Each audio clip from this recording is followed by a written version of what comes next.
tema da mensagem de hoje, eu acho que ele nunca foi tão urgente. A gente está vivendo um momento em que tantas pessoas têm sido atacadas na sua mente, mesmo tendo bases muito bem firmadas na sua fé. E sobre isso que eu quero falar hoje. Eu quero falar sobre mentalidade, porque pastoreando há alguns anos eu tenho percebido, irmão, olha para mim e não se distrai, que tem muita gente parando na jornada de fé ou tendo uma jornada inconstante, não por conta da quantidade de fé que tem, mas por conta da qualidade dos pensamentos que carrega. Se eu tenho uma fé bem firmada, mas a minha mente não é funcional, eu posso ter uma jornada inconstante e estar achando que é falta de fé. Se eu tenho uma fé muito bem firmada, mas algumas partes da minha mentalidade não foram redimidas, eu posso viver uma jornada inconstante e achar que isso tem a ver com o que eu creio. Tem muita gente que crê certo, mas pensa errado. Vou falar isso de novo. Tem muita gente que crê certo, mas pensa errado. E muitas vezes os pensamentos que a gente tem sabotam a fé que a gente carrega. Pastor, me dá um exemplo prático. Eu conheço pessoas que creem que Jesus pode salvar e curar, mas quando estão prestes a receber a sua cura, a sua mente começa a dizer: isso é loucura, não vai acontecer, isso é coisa da sua cabeça. A nossa mentalidade muitas vezes rouba de nós aquilo que a fé quer acrescentar, e é por isso que é tão importante termos uma fé fundamentada, mas também uma mentalidade redimida. Alguém está comigo? Diga amém. A Bíblia diz, Provérbios 4, 23, sobre tudo o que se deve guardar, guarda o teu coração, porque dele procedem as fontes de vida. Igreja, olha para mim. No original, quando a palavra diz sobre tudo, no original tudo significa tudo. Se a Bíblia pudesse escolher, e ela poderia ter escolhido qualquer outro item na nossa jornada, qualquer outra parte de nós, ainda assim a Bíblia escolheu o centro das nossas emoções como o lugar que a gente precisa mais proteger.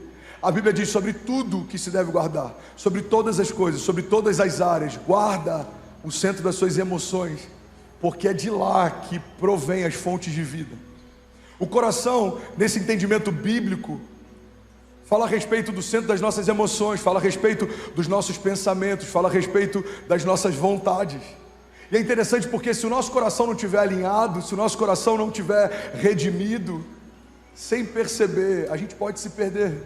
As nossas motivações podem se perder, por mais que as nossas ações sejam boas. Se as nossas motivações estiverem erradas, irmão, guarda isso, fazer a coisa certa do jeito errado se torna a coisa errada. Se eu quero viver uma história com Deus só para provar na antiga igreja que eles não reconheceram o que eu carregava, mas agora eu estou fluindo, isso é buscar a coisa certa do jeito errado. Se eu quero viver uma nova estação só para provar para quem fazia parte da minha velha estação que eu estou vivendo algo maior e mais glorioso, isso é buscar a coisa certa do jeito errado. Mas sem perceber, muitas vezes a nossa mentalidade nos sabota. Estamos perseguindo algo bom, mas estamos correndo atrás disso debaixo de uma perspectiva errada. Alguém está comigo? Diga amém. Existem vários tipos de mentalidade. Uma das mais comuns é a mentalidade de fuga. Como eu vi isso lá em Miami? Quase 5 anos pastoreando, e eu via muita gente que não só era estrangeira, imigrante, mas alguns deles estavam debaixo de uma mentalidade fugitiva também. Por quê, pastor? Porque não foram construir uma história na América, foram fugir de uma história do Brasil. Nem todo mundo que está na América, por exemplo, dos que eu pastoreei, nem todos, tá? Existe uma parcela grande, mas nem todos foram para governar na América. Alguns só querem se esquecer do Brasil. Nem todos foram para empreender na América. Alguns só querem deixar para trás algumas marcas e histórias ruins do Brasil. Quantas vezes eu tive que ministrar sobre grandeza e eu tive que falar sobre isso com a igreja: ei, irmão, você veio para fazer algo com Deus na América, você não veio para fugir do velho, você veio para perseguir o novo, você não veio para fugir do passado, você veio para construir o seu futuro, você não veio por conta de traumas do passado, você veio para viver uma nova história com Deus. Alguém está comigo? Diga amém. Joe, vamos junto, lindão. Eu só tenho 30 minutos para a gente queimar, vamos junto, eu preciso de você. O problema de uma mentalidade fugitiva é que ela está sempre tentando dar uma resposta ao passado. É alguém que está num novo relacionamento incrível, mas está mais preocupado em dar uma resposta para o relacionamento anterior, para dizer que agora você está melhor do que antes, do que na verdade usufruir da graça do seu novo relacionamento. É alguém que está numa nova igreja e ao invés de usufruir de uma casa saudável, está sempre tentando mostrar para a casa anterior que eles não perceberam o quão bom você era, ou o que você carregava, ou o potencial que você tinha. Irmão, olha para mim, nós não podemos construir o novo olhando para o velho, porque as coisas velhas ficaram para trás, e em Jesus tudo se fez novo. O novo tem que ter cheiro de novo. Outro tipo de mentalidade que tem sabotado muita gente é uma mentalidade ansiosa. Estamos tão preocupados com os gigantes que podem surgir, que estamos cansados para enfrentar os gigantes que já se levantaram. Tem gente que está tão preocupado com o gigante que vai enfrentar na quarta-feira, com uma reunião importante que tem na quinta-feira, que esqueceu que existem gigantes se levantando para roubar uma palavra de vida que você pode receber exatamente agora, irmão. Existem gigantes que vão se levantar amanhã, mas existem gigantes que já se levantaram hoje. Mentalidade ansiosa se consome pelas próximas batalhas, pelos próximos desafios, pela próxima estação. Um dos maiores problemas da ansiedade é que ela sempre coloca a gente num tempo que ainda não existe, e por isso a gente não consegue militar com aquilo que já está acontecendo. Eu lembro de um livro que eu li alguns anos atrás, e o autor dizia mais ou menos assim: o problema da gente viver sempre com uma expectativa para o futuro é que quando aquilo que um dia era futuro se torna presente, vai encontrar a gente ausente, esperando o próximo futuro chegar. Tem gente que sonhava com uma estação que já está vivendo, mas nem consegue usufruir, porque já está sonhando com a próxima. Tem gente que sonhava com romper, já está vivendo esse romper, mas nem consegue usufruir, porque já está sonhando com o próximo. Sabe, esse é o tipo de mentalidade que eu preciso controlar o tempo inteiro. Porque a gente está vivendo um romper e a nossa igreja está com 6 mil pessoas, 8 mil pessoas, 600 pessoas se batizando a cada 2 meses. Mas se eu não vigiar, minha mente já está preocupada com o porquê não temos um espaço para 3 mil crianças ainda. E ele vai ficar pronto, a gente vai inaugurar. E aí a minha mente, ela quer me levar para um lugar que eu já vou me preocupar. Por que não temos um auditório para 6 mil pessoas por culto ainda? E a gente está sempre perseguindo o próximo. Pastor, isso é ruim? Depende. Se a expectativa pelo próximo rouba de você a alegria e a gratidão do que você já está vivendo, você vai sempre viver perseguindo algo que não chega. Existe outro tipo de mentalidade que tem sabotado muita gente, irmão, que é a mentalidade de escassez. A mentalidade de escassez me faz enxergar todo o futuro e as promessas e as possibilidades, não segundo aquilo que Jesus carrega, mas segundo aquilo que eu carrego. Irmão, guarda isso. Sobre toda a promessa que o Senhor me fez, se eu olhasse para mim e procurasse no espelho as respostas para aquele comissionamento, eu me frustraria. Foi assim com cada herói da fé. Deus chama Moisés, Moisés olha para si e ele fala para Deus: Deus, mas quem sou eu? A resposta de Deus para Moisés é: eu estarei com você. Talvez a expectativa de Moisés era que Deus pudesse falar algo bom a respeito dele. Quem sou eu? Moisés, você é o cara, você foi preparado para esse tempo, você foi ensinado para esse tempo, você é forte, você é corajoso. Não é isso que Deus fala. Em outras palavras, é como se Deus falasse: Moisés, eu sei que você não tem o que precisa, mas eu quero te lembrar, eu estarei com você. Mentalidade de escassez, ela olha tudo a partir de uma perspectiva de falta. Guarda isso, irmão. Deixa eu abrir um parênteses aqui para empreendedores. Tem alguém que é empreendedor aqui? Eu tenho um desafio no meu time, porque eu sempre quero trazer uma visão ou algo criativo, e sempre tem pessoas que querem criticar a visão enquanto ela está sendo gerada. Você conhece alguém assim? Você nem começou a sonhar, alguém já está dizendo que é impossível fazer. Aí alguém comentou comigo uma dinâmica que o Walt Disney usava para criar, e aquilo ressignificou tanta coisa dentro de mim. E esse parênteses aqui, por mais que não seja necessariamente ligado à palavra, pode abençoar alguém que está aqui. Ele tinha uma sala, e a primeira sala era uma sala mais lúdica. Nessa primeira sala, ele entrava lá só para sonhar. Então eles pensavam em coisas incríveis, em coisas extraordinárias, em coisas extravagantes, em coisas autênticas. Depois que eles saíam dessa primeira sala, parte do time ia para a segunda sala. E nessa segunda sala, era a sala onde eles operacionalizavam a visão. Como a gente vai tirar do papel? Como a gente vai fazer isso acontecer? Como a gente consegue cumprir isso?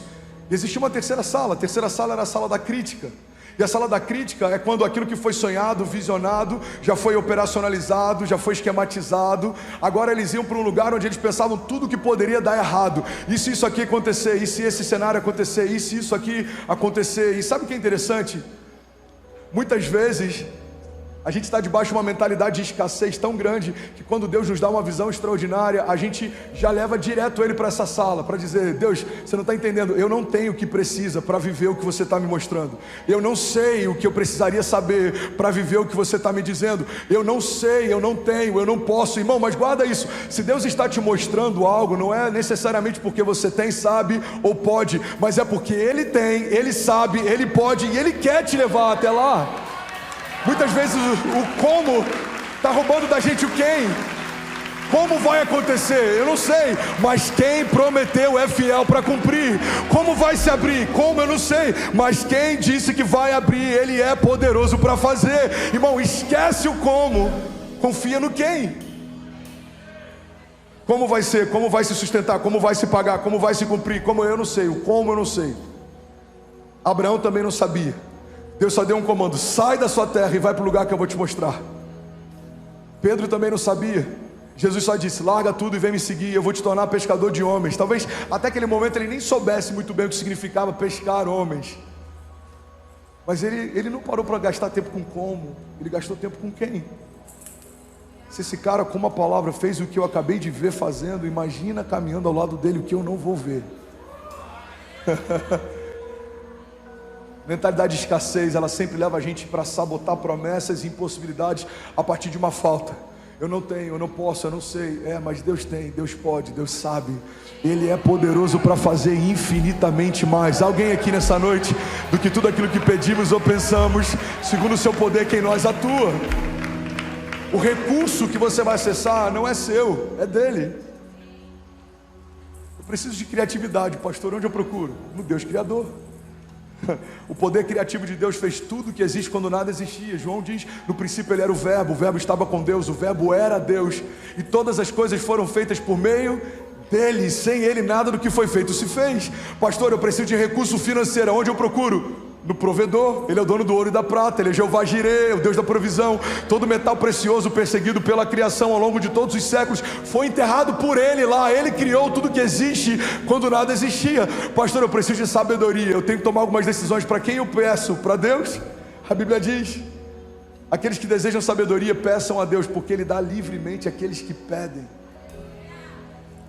Eu preciso de proteção, pastor. Os dias são maus, eu estou sendo perseguido. Em quem eu busco? Deus. O Senhor é a minha fortaleza, meu refúgio, socorro presente na hora da angústia. O Senhor é meu bom pastor, de nada eu terei falta.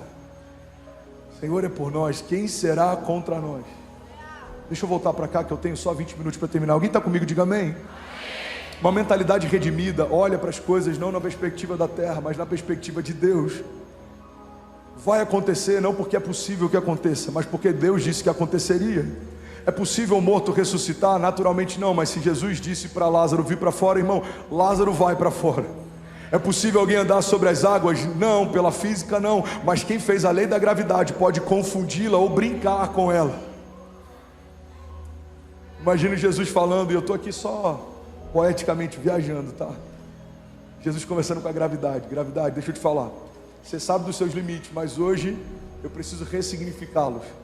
Então está vindo um cara aí, e quando eu chamar para vir comigo, ele vai caminhar sobre você. Jesus, não tem como, a densidade da água é menor. Não. Quando você não existia, o meu Pai te estabeleceu. Então agora só faz o que eu estou pedindo. Irmão, quando Jesus vem andando sobre as águas, Pedro olha para ele, fala: Senhor, se és tu, me faz ir ter contigo. Jesus fala: sou eu, Pedro, vem. E a Bíblia diz que quando ele coloca o pé para fora do barco, ele começa a andar sobre as águas. Sabe o que está acontecendo? Pedro está andando sobre algo que não faz sentido. Mas por que ele está andando? Porque o recurso sobrenatural ele buscou em Jesus, não nele. Ele não disse, ei, espera aí que eu estou indo até você. Ele disse: Senhor, se é você, me faz ir até você. Muitas vezes a gente não está vivendo o sobrenatural, o impossível, a sobrenaturalidade disponível em Deus. Por quê? Porque a nossa mentalidade de escassez está sempre esperando o melhor cenário possível dentro daquilo que é possível. Irmão, Deus não é o Deus do melhor cenário possível, Deus é o Deus do impossível.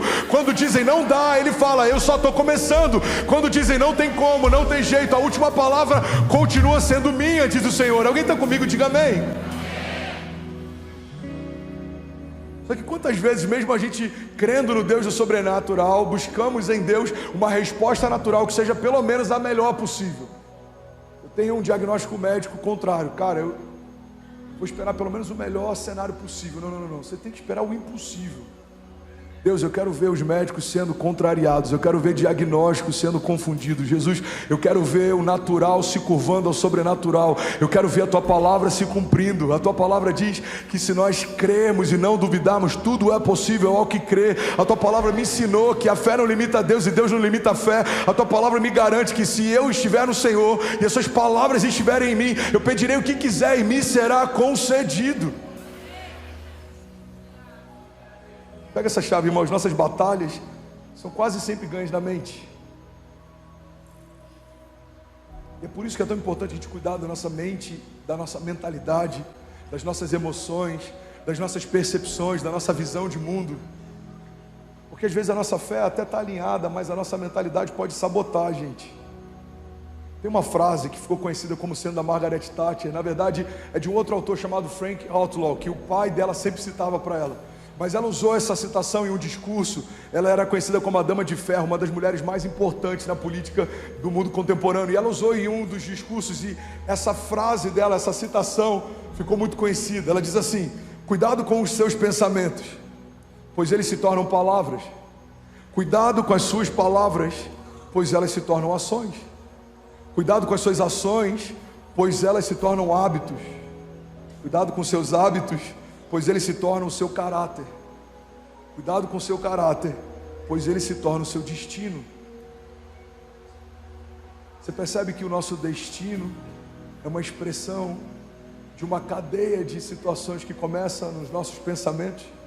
O que eu penso modela o que eu falo determina o que eu faço constrói os hábitos que eu tenho, eles definem o caráter que eu carrego aponta para o meu destino. E é por isso, irmão, que é tão importante a gente viver o que a palavra fala de metanoia. A Bíblia chega ao ponto de dizer que para vivermos a vontade de Deus é necessário, é uma condicional, que a nossa mentalidade seja transformada. A Bíblia diz: transformai-vos pela renovação do vosso entendimento, para que possam experimentar a boa, agradável e perfeita vontade de Deus. Alguém está comigo? Diga amém. Vocês estão recebendo de verdade? Sem uma mente redimida, transformada, é impossível viver a plenitude. A gente pode até viver algumas facetas daquilo que Deus tem, a gente pode viver até a parcialidade daquilo que o Evangelho é, mas para viver uma vida plena e para acessar o Evangelho pleno, é necessário que a minha mentalidade seja redimida. A gente lê uma frase como essa da Margaret Thatcher, do Frank Outlaw, tanto faz, e é interessante, mas a Bíblia já falava sobre isso séculos antes. A Bíblia diz em Provérbios 23:7: assim como você pensa na sua alma, assim você é. E é por isso que eu preciso ter o meu pensamento, a minha mentalidade redimida. A graça me tornou filho de Deus, mas se a minha mentalidade não for de filho, eu vou viver pedindo as coisas como um favor. Eu não sei vocês, irmão, mas eu quando entro na casa do meu pai, eu não peço favor para abrir a geladeira, eu abro a geladeira. Eu não peço por favor para sentar no sofá, eu sento no sofá. Por quê? Porque eu sou filho, e a minha filiação me dá acesso e intimidade na casa do meu pai. Logo, na minha jornada de fé, quando eu entendo que recebi o espírito de adoção, pelo qual eu clamo Abba, Pai, eu fui adotado, eu não sou mais escravo, agora eu sou filho. Então tem muitas coisas que eu não vou pedir como favor, eu vou acessar como herança. Eu tenho livre acesso. Por quê? Porque o meu pai é o dono. Então eu tenho como filiação e herança acesso a toda boa palavra, a toda boa promessa, a toda herança justa, a paz que excede todo entendimento, a proteção em meio a cenários de caos. Irmão, guarda isso em nome de Jesus. Não é só sobre ser filho, você tem que se enxergar como filho, você tem que se mover como filho. Alguém comigo aqui? Não é só sobre ser livre. Existia um ditado romano que eu acho muito interessante. Eles diziam: não basta ser honesto, você precisa parecer honesto. Igreja, não basta ser livre, você precisa saber que é livre. Quem sabe quem é, sabe o que pode.